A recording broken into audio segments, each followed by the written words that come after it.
Let's see, education, right? Let's see what she has to say about this. Okay.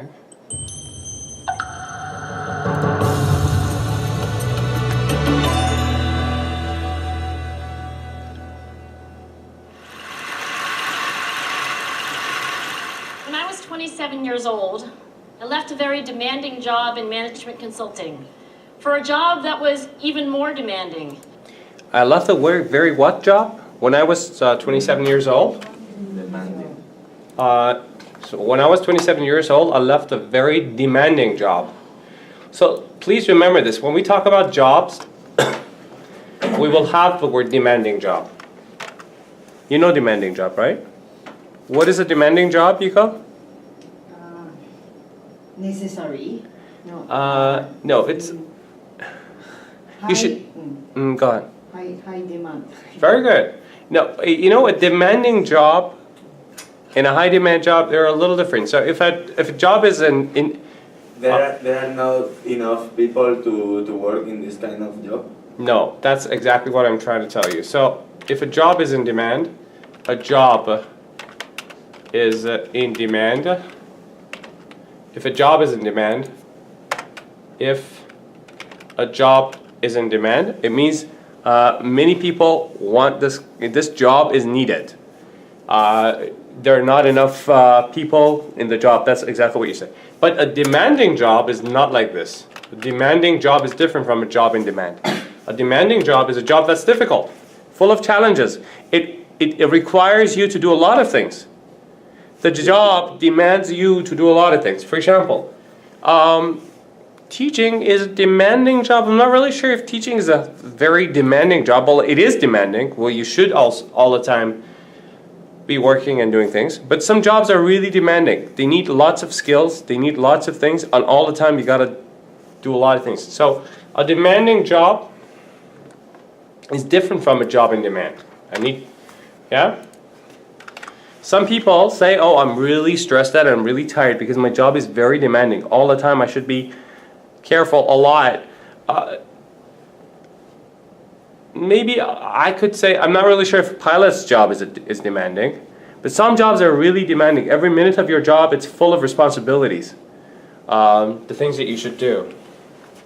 So if I, for example, go to the internet and say a demanding job, let me see. So a job that is in demand, demanding job, it's a very demanding job. Most demanding white collar, blue collar jobs, let's see.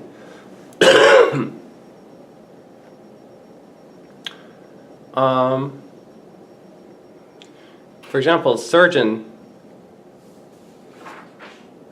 that's a demanding job. Senior corporate executive, CEO, or physicians, psychiatrist, attorney, becoming a lawyer, clergy, pharmacist. These are demanding jobs. In-demand jobs are different, a job that is in demand. So here, let me see, it's a very demanding job. So let me see. Here it has it. F, demanding. Okay.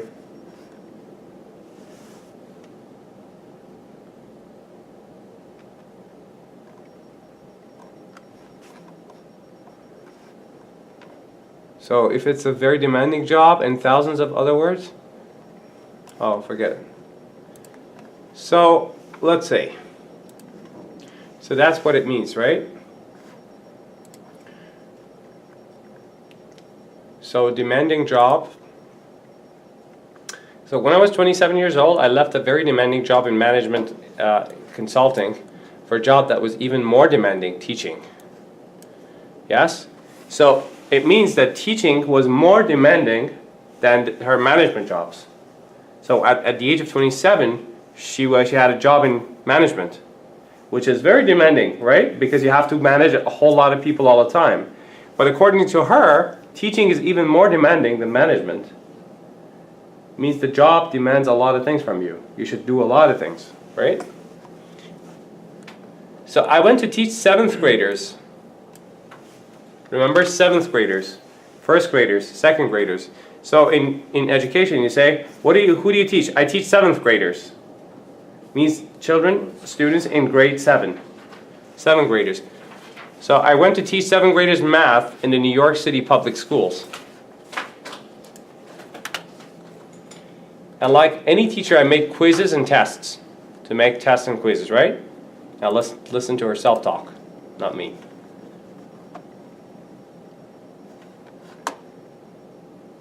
Sorry. Okay. Teaching. I went to teach 7th graders math in the New York City public schools. And like any teacher, I made quizzes and tests, I gave out homework assignments. When the work came back, I calculated grades.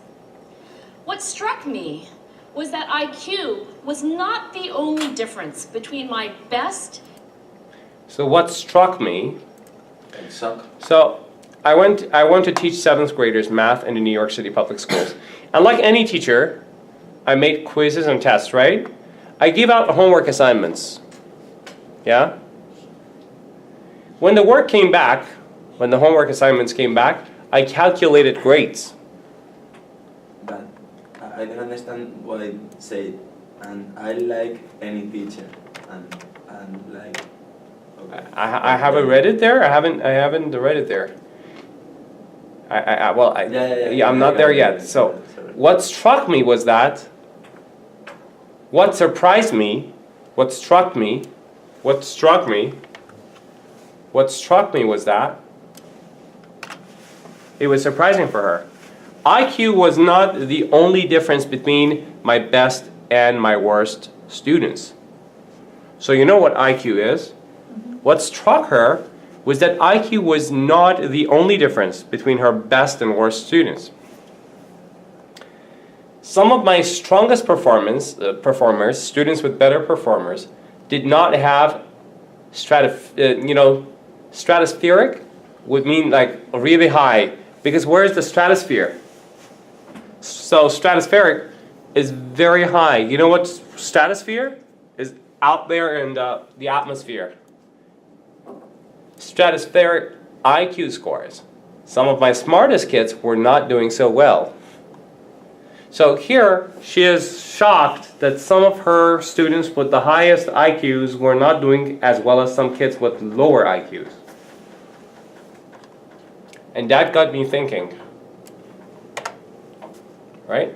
Yeah. The kinds of things you need to learn in 7th grade math, sure, they're hard. Ratios, decimals, and the area of a parallelogram. So we talked about decimals, remember the other day when we talked about numbers? So ratios, decimals, and the area of a parallelogram. Parallelogram is a shape in math, and it looks like this. So if I go to images, and if I put, yeah, this is a parallelogram. So if you look at the area of a parallelogram and you want to calculate that, it is hard, right? So this shape is a parallelogram. You know that in math, right?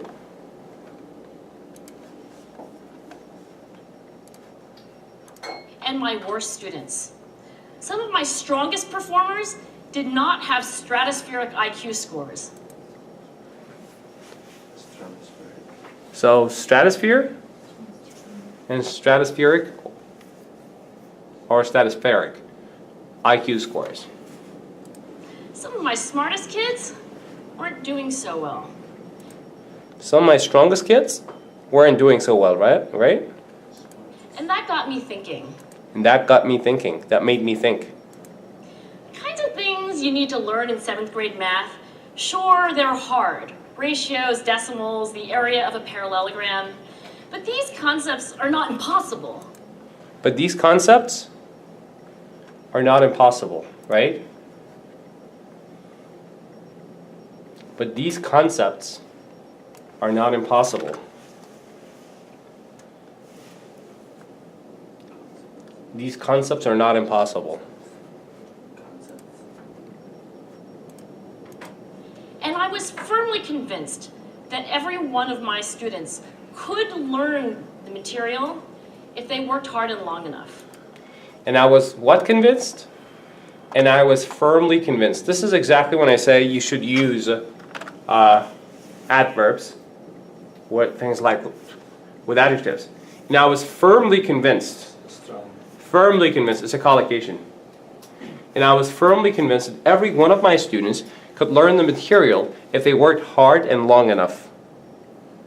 If they worked hard and long enough, every one of my students could learn the material. I was firm. How do you broke? After several more years of teaching, I came to the conclusion that what we need in education is a much better understanding of students and learning from a motivational perspective. So that was firmly believed, right? So after several more years of teaching, I came to the conclusion. Guys, come to the conclusion, remember. To come to the conclusion. So to come to the conclusion. Or to reach a conclusion, to reach a conclusion, to reach a conclusion. You can also arrive at a conclusion. So after several more years of teaching, I came to the conclusion that I came to the conclusion that what we need in education is a much better understanding of students and learning from a motivational perspective. From a whatever perspective. Now, from a motivational perspective. You know motivation, right? Yeah. So, Yuko, you know motivation? Yes. And the verb is to motivate children, right? To motivate students.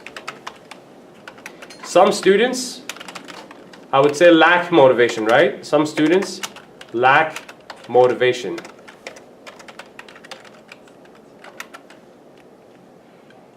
Young children are usually not self-motivated, right? Self-motivated. In teaching, what is the word that's close to motivation? And we say great teachers, we say good teachers teach well, right? But great teachers inspire. Now, some teachers are, so inspiration is an essential element in teaching, right? Right. Inspirational teachers. Oh, I hope to be, but. So they say great teachers teach very well, but good teachers teach well, but great teachers inspire. If somebody can inspire students to go learn for themselves, that's very important. So you should motivate or inspire the kids. Inspiration is even beyond motivation. It's you inspire a kid. You know, when you were at school, you had some inspirational teachers. Maybe you were inspired to become a doctor. You were inspired to become a physician. You were inspired to become a physicist. You were inspired to become a chemist just because that teacher inspired you. So motivation is important. So this is very important. What she's saying so far is that we need to find I came to the conclusion that what we need in education is a much better understanding of students and learning from a motivational perspective. From a motivational point of view. So perspective is point of view. I can say from a motivational perspective or point of view. Point of view, right? I can say from a motivational point of view, from a motivational perspective. From a psychological perspective, right? So we know perspective, right? Let's see. From a psychological perspective. In education, the one thing we know how to measure best is IQ. But what if doing well in school and in life depends on much more than your ability to learn quickly and easily? So she says we can do what with IQ? We can easily? IQ is easily what? Measurable, right? See, the one thing we know how to measure best to measure is IQ. Because IQ is measurable, right? You can say somebody has an IQ of 130, 140, 145, 120, right? You can measure it. But what if, and this what if structures are really good, guys. I want you to learn what if something. But what if doing well in school, to do well in school, doing well in school and in life depends on much more than your ability to learn quickly and easily. So your ability to learn quickly and easily,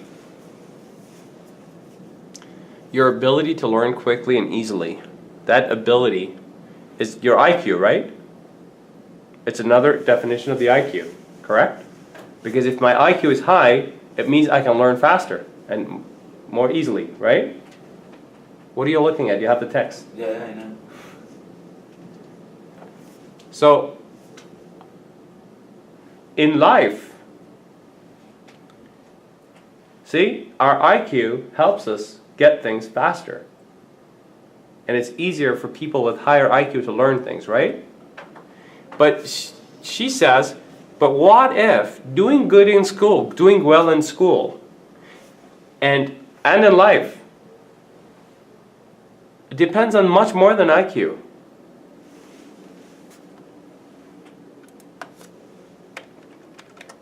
That's why she left the classroom. Let's see what she says. So I left the classroom and I went to graduate school to become a psychologist. I went to what school? Oh, no. I went to what school to become a psychologist? No. Graduate school. Remember graduate school? So I left classroom and I went to graduate school. Remember graduate school? What is graduate school? We talked about it. For master's and PhD. Huh? Graduate school is for master's and PhD. You go study psychology. So I left the classroom and I went to graduate school to become a psychologist.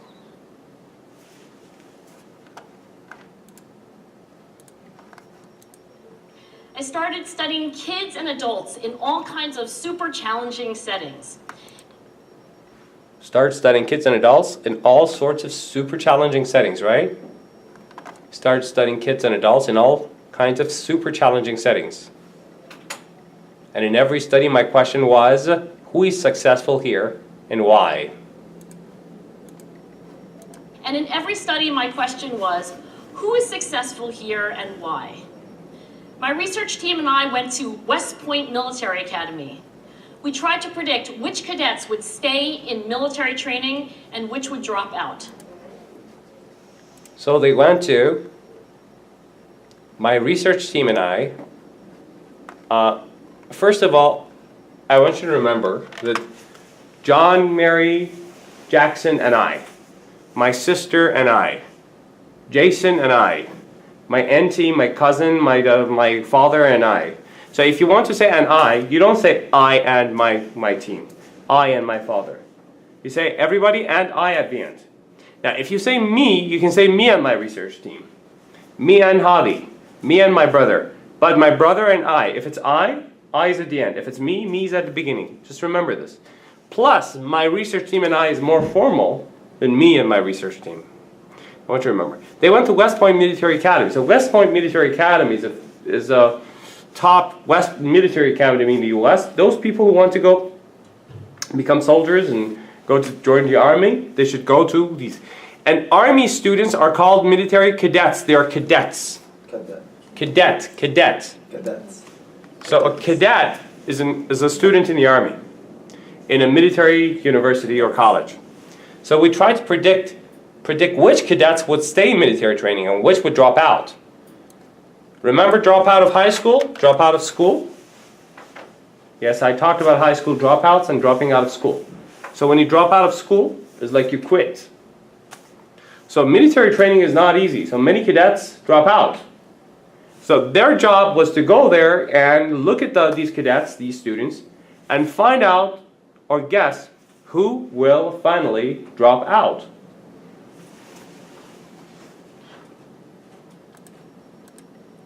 We went to the National Spelling Bee and tried to predict which children would advance farthest in competition.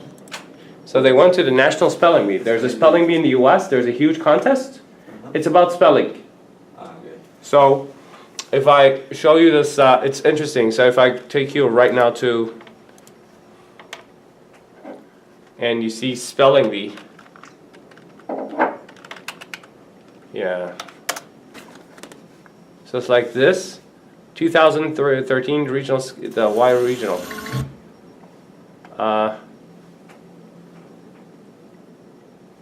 This is the final moment, 2011. Now, we could end up in a sudden death situation where you end up with the old situation in a tie in the overtime in the NFL. So American. No. Sorites. Tie? Nope. Sorites? Sounds right.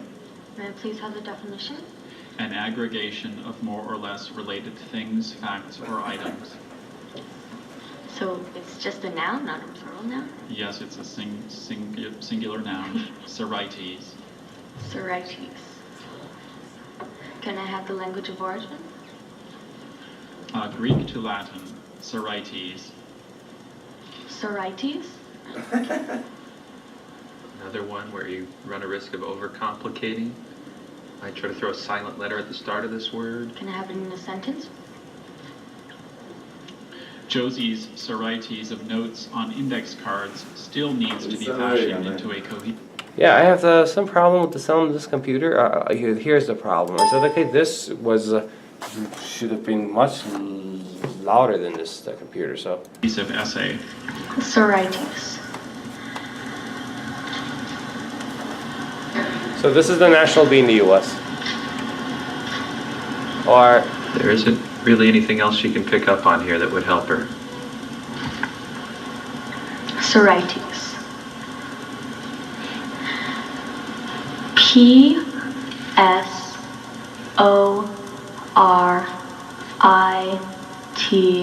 P-S-O-R-I-T-E-S. Sorites.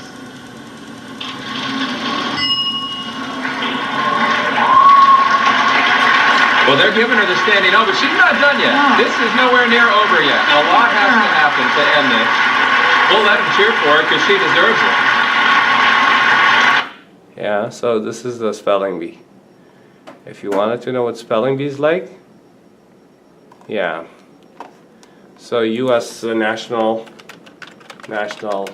Spelling Bee contest. This is the way it is, and this is the 2014 the final.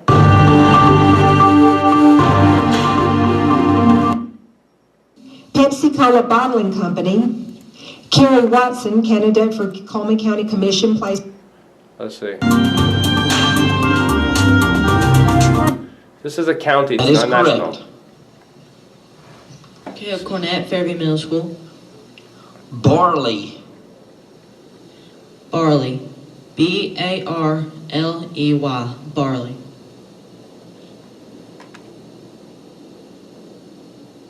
That is correct. So now you know what the spelling bee contest is like, okay? That's good to know. All right, so I don't think there's a problem with that now. So, yeah? Okay. We studied rookie teachers working in really tough neighborhoods, asking which teachers are still going to be here in teaching by the end of the school year. And of those, who will be the most effective at improving learning outcomes for their students? We partnered with private companies asking which of these salespeople is going to keep their jobs and who's going to earn the most money. So we went to the National Spelling Bee and tried to predict which children would advance farthest. Do you remember farth? Look, this is good because we have far, right? Far, yeah? And more far would be farther, farther, and the farthest, farthest, right? So far, farther, farthest. Farther is also further. Farther or further. So which children would advance farthest means farther than everyone else. Far, farther, or further, farthest. Yes? In competition. We studied rookie teachers. What does rookie mean? Beginners. Yeah, beginner, like inexperienced. So rookie would mean inexperienced, inexperienced. And new and inexperienced. So new and inexperienced teachers. So new and inexperienced teachers are the teachers who have just begun, rookie teachers. So I'm not a rookie. If somebody says, look, I'm not a rookie, what does that mean? It means, well, I have some experience. I've been around for a while. Not new. I'm not new. So rookie and inexperienced teachers working in really tough neighborhoods. Well, tough neighborhoods are where there's some gangs, there are poor children, so it's not like all educated families, and those kids usually are problematic kids. They're difficult students, right? Asking which teachers are still going to be here in teaching by the end of the school year, because some of the teachers would quit. Some rookie teachers quit in tough neighborhoods, right? And of those, who will be the most effective at improving learning outcomes for their students? They also wanted to see which teachers among the rookie teachers would be more successful. Learning outcomes. Outcomes is? Outcomes. Results, right? Okay. Outcomes would be results. So, and of those, who will be the most effective at improving learning outcomes? So learning outcomes are the goals of learning. The things, if I say, well, and what are the learning outcomes of this class? The learning outcomes of this class is right after the end of this class, students must be able to take CAE or IELTS very well, pass them, have a better understanding of reading and English and vocabulary, so on and so forth. So these are our learning outcomes, right? So there should be learning outcomes for class, for their students. We partnered with private companies. To partner with, as a verb, means we became partners, right? With private companies, asking which of these salespeople is going to keep their jobs. They also wanted to know which salespeople. So they went beyond school. They wanted to see how kids were doing in school and how grown-ups would do, adults would do. So in a military academy, how about the cadets? Which cadets would stay? Which ones would stay to graduate? Among the rookie teachers, inexperienced teachers, which teachers would stay on the job in tough neighborhoods? Among the salespeople in companies, which of those guys would actually stay in the job and succeed? Who's going to keep their job? And who's going to earn the most money? Who is going to earn the most money? In all those very difficult contexts, one characteristic emerged. One quality. Characteristic is quality, right? Quality. Yeah? One characteristic emerged. Emerged, came out, popped up as a significant predictor of success. Now let's hear her what that one is.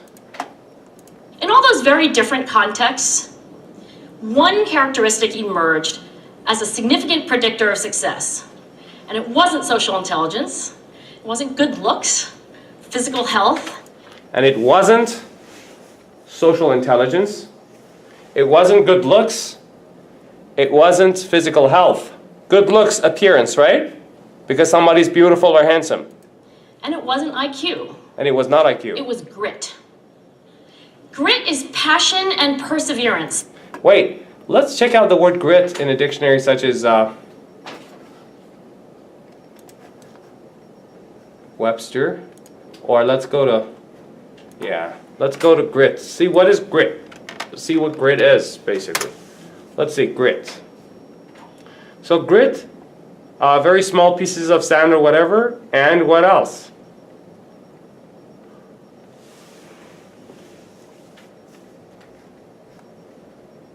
Also firmness of mind or spirit, unyielding courage in the face of hardship, right?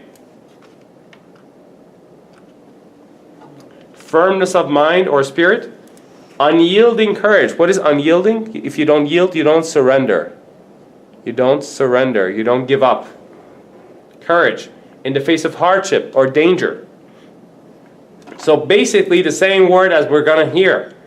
So emerge is a significant predictor. And it wasn't social intelligence. It wasn't good looks.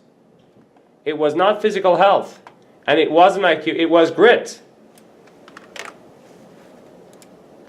Grit is passion and perseverance. These two words. Passion and perseverance. You remember we had the word, but okay, to persevere.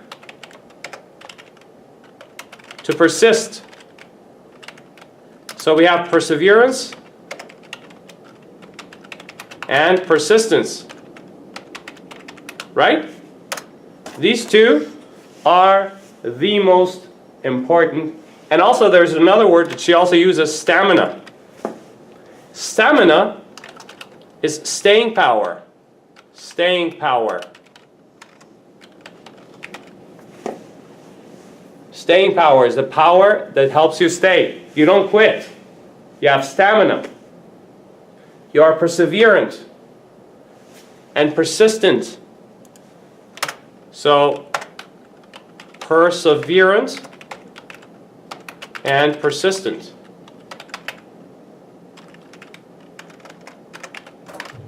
So a person who's persistent doesn't quit easily, doesn't give up, doesn't yield. Yeah? A perseverant and persistent person does not surrender. Does not surrender or yield or give up or retreat, which is withdrawing. Yes? No surrender, no surrender, no retreat. No retreat.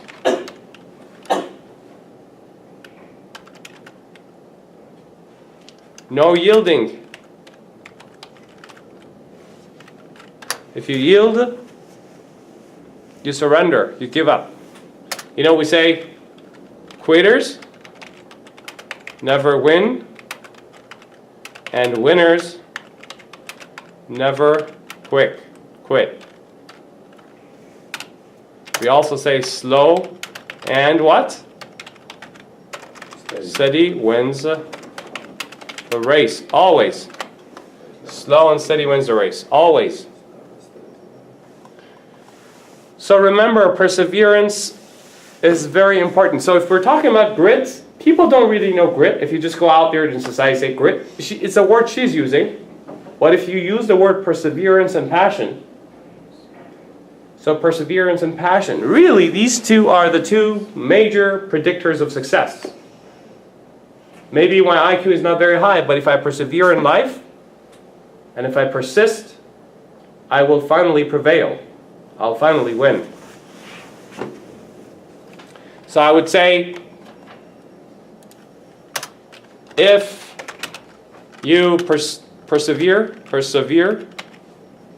and persist long enough, you will, comma, you will eventually, remember eventually, finally, prevail.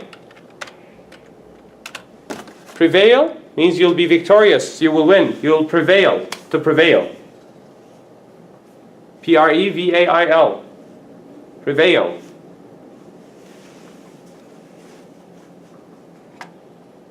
Let's listen to her. For very long-term goals. Grit is having stamina. Stamina. Grit is sticking with your future. Day in, day out, not just for the week, not just for the month, but for years. Day in, day out, right? So grit is passion and perseverance for very long-term goals. We have long-term goals. We have short-term goals, long-term goals, and mid-term goals. Yes? We have short-term, mid-term, and long-term goals. Many people believe that life is so short, so because life is so short, we cannot plan long-term. That's not true. The winners are those who plan long-term, and they also have short-term, mid-term, and long-term goals, and also plan B. You should always have plan B's, plan B and C and D. If this doesn't work, what is my plan B? So plan B is important. What's your plan B? Remember, plan B is important because you have plan A. If your plan A doesn't work, plan B. Do you have a plan B? No. Some people do not have a plan B. Okay, if you go over and this doesn't happen, what's your plan B? Some people say plans are nothing, but planning is everything.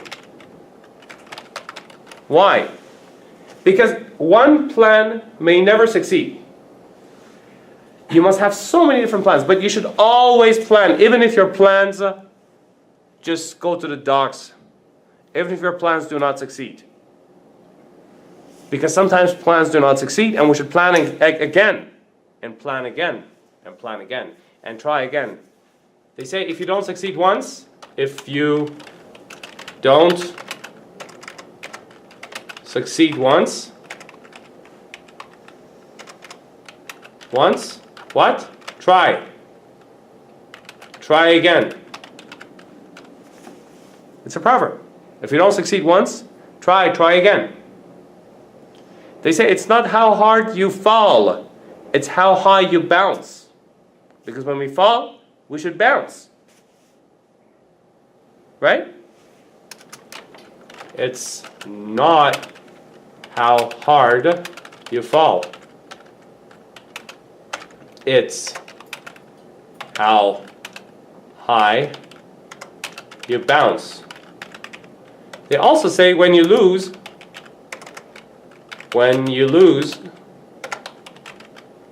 don't lose the lesson. Why? Because we should always learn from our mistakes. People learn from their mistakes. How do people learn? Well, from people around them. But the best teacher is mistakes. When we make mistakes, we learn. So every failure is actually an opportunity to learn something new. So she said grit is passion and perseverance for very long-term goals. Grit is having stamina. Grit is sticking with your future day in, day out. This day in, day out is a structure. So day in, day out, he worked hard. It means every day, every single day. Day in, day out. Day in, day out. He worked hard. He worked so hard. Day in, day out. Day in, day out. Yep. Not just for the week, not just for the month, but for years and working really hard to make that future a reality. To make it a reality. Grit is living life like it's a marathon, not a sprint. You know a marathon? And what's a sprint?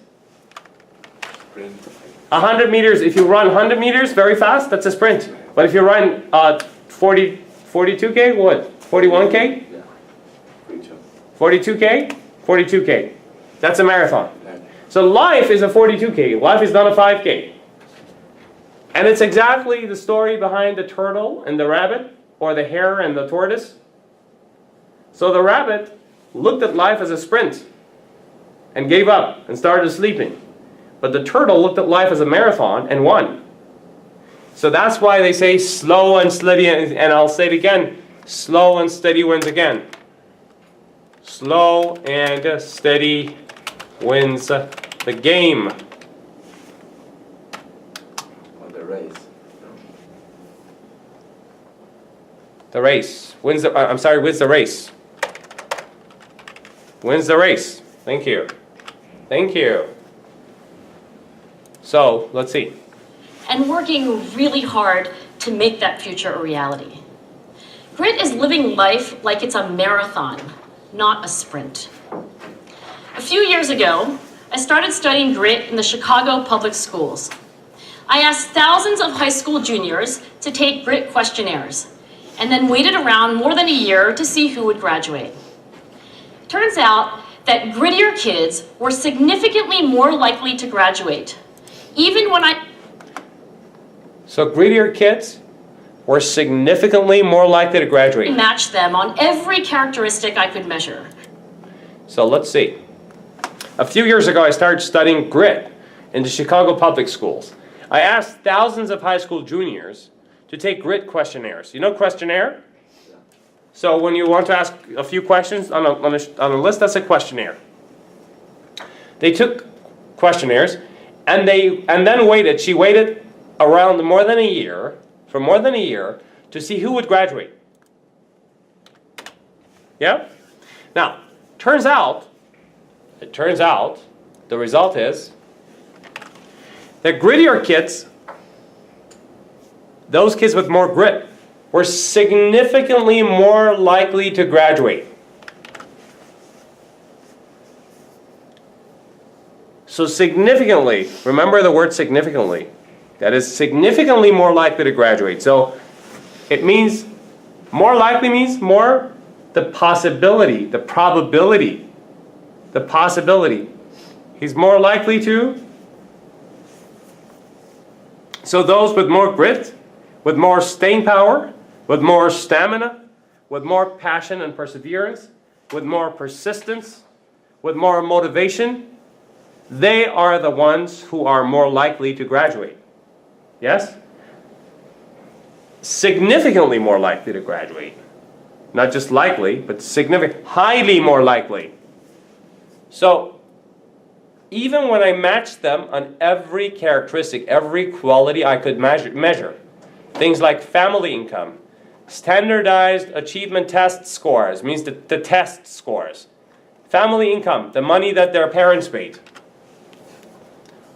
There are scores in the tests, right? Even how safe kids felt when they were at school, how safe they felt.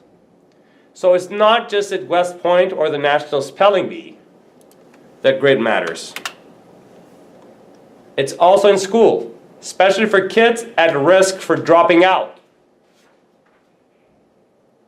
To me, the most shocking thing about grit is how little we know, how little science knows about building it. So now she knows that the answer is grit, is perseverance. But how can we build perseverance? How can we build persistence? Now that's the question.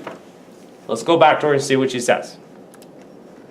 Things like family income, standardized achievement test scores, even how safe kids felt when they were at school. So it's not just at West Point or the National Spelling Bee that grit matters, it's also in school, especially for kids at risk for dropping out. To me, the most shocking thing about grit is how little we know, how little science knows about building it. Every day, parents and teachers ask me, how do I build grit in kids? What do I do to teach kids a solid work ethic? How do I keep them motivated for the long run? The honest answer is, I don't know. That was very good. So, to me, the most shocking thing about grit, about passion and perseverance, is how little we know, how little science knows about building it. Every day, parents and teachers ask me, how do I build grit in kids? What do I do to teach kids a solid work ethic? How do I keep them motivated for the long run? For the long run. The long run is, guys, it's an expression. For the long run? Yeah. Like marathon. Yeah, it's like for the long run. In life, if you do something, look, I want to do it for the long run. I don't want to do it for temporarily. You want to do things for the long run. So for the long run, the honest answer is, I don't know. Laughter. Let's see what she says. What I do know is that talent doesn't make you gritty. Our data show very clearly that there are many talented individuals who simply do not follow through on their commitments. In fact, in our data, grit is usually unrelated or even inversely related to measures of talent. Wow. So grit is unrelated to talent, and sometimes inversely related. That is, the more talented, the less perseverant they are. Because sometimes those who are really talented, they want to do everything so fast, and they cannot stay with the problems. One of the problems is we do not stay. Einstein said, I'm not smarter than others. I spend more time with the problem. He said, I spend more time with my problems. Sometimes you think English is so hard, and the person who speaks English fluently is very talented. It's not true. That person spends more time learning it. So, let's see. So what I do know that is that talent doesn't make you gritty. Our data show, because data is plural, or data show very clearly that there are many talented individuals who simply do not follow through on their commitments. Do not follow through, do not follow up on their commitments. In fact, in our data, grit is usually unrelated or even inversely related to measures of talent. So sometimes it's even inversely related to. That means if somebody's more talented, is less perseverant, and has less grit, and becomes less successful at the end of the day. How many people, talented losers do you know around yourselves? I know a lot of people. I know a lot of talented, gifted losers. Those people who lost in life, even though they had high IQs. They were really talented. But they're losers now. Because they never followed up. They never persevered. They never persisted. They never followed their dreams. They didn't put in the hard work. And greedy. So far, the best idea I've heard about building grit in kids is something called growth mindset. This is an idea developed at Stanford University by Carol Dweck, and it is the belief that the ability to learn is not fixed, that it can change with your effort. Dr. Dweck has shown that when kids read and learn about the brain and how it changes and grows in response to challenge, they're much more likely to persevere when they fail because they don't believe that failure is a permanent condition. So it's very interesting. What she's saying in essence is, so far, this is interesting, this part is good. So far, the best idea I've heard about building grit in kids is something called growth mindset. This is an idea developed at Stanford University by Carol Dweck. And it is the belief that the ability to learn is not fixed and that it can change with your effort. Dr. Dweck has shown that when kids read and learn about the brain and how it changes and grows in response to challenge. So the way is to showing the kids themselves how the brain operates. That's one way she has found. They are much more likely to persevere when they fail. Then they are much more likely, remember this structure, guys, they are more likely to do this. And I remember how they asked me a question, what does that mean? Unlike teachers. So she would say, like all other teachers, I'm like this. But unlike other teachers means unlike them. They're like that, but I'm not like them. So if you're much more likely to do something, it's the possibility for you to do something is much higher. They're much more likely to persevere when they fail because they don't believe that failure is a permanent condition. Because when kids learn about how their brain works, when kids learn that failure is not a permanent condition. Remember the word permanent today? Something that lasts, stays forever? So failure is not a permanent condition. Failure is something that you should learn lessons from. It's just something that happens. Those are the kids who become more. So growth mindset, she moves on, is a great idea for building grit. But we need more. And that's where I'm going to end my remarks. Because that's where we are. That's the work that stands before us. We need to take our best ideas, our strongest intuitions. Intuitions are the feelings that we have, the gut feelings. You know a gut feeling? Hunch? Gut feelings. And hunches. So a hunch or a gut feeling is a feeling that you have inside you, which is called gut feelings. G-U-T, gut. Gut feelings and hunches. A gut feeling or a hunch is actually an intuition. Yeah? You have intuitions.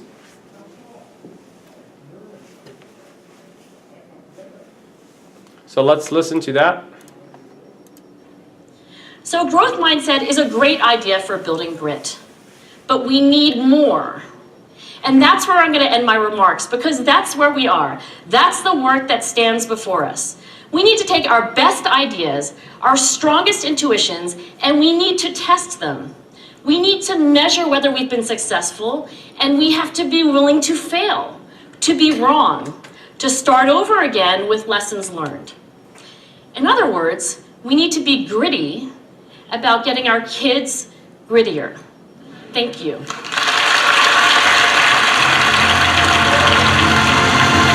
Beautiful. Did you see how she finished?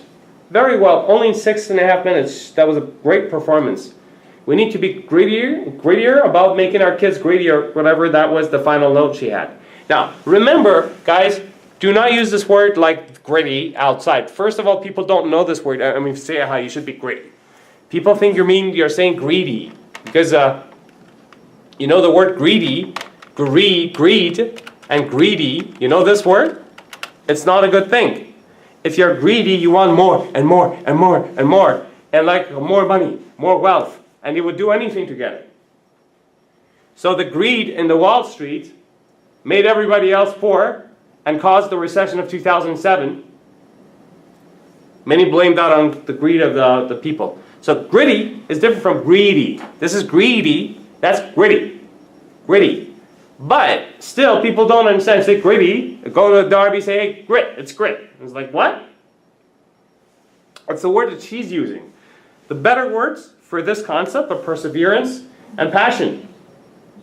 So at the end of the day, what is she saying? And that's where I'm going to end my remarks, because that's where we are. That's my remarks, because that's where we are. That's the work that stands before us. The work that stands before us. We need to take our best ideas, our strongest intuitions, gut feelings and hunches, and we need to test them. We need to measure whether we've been successful, and we have to be willing to fail, to be wrong, to start over again with lessons learned. In other words, we need to be gritty about getting our kids grittier. Really? Yes. Really? Really? So, Really? that's the end of the reading. And actually the clip.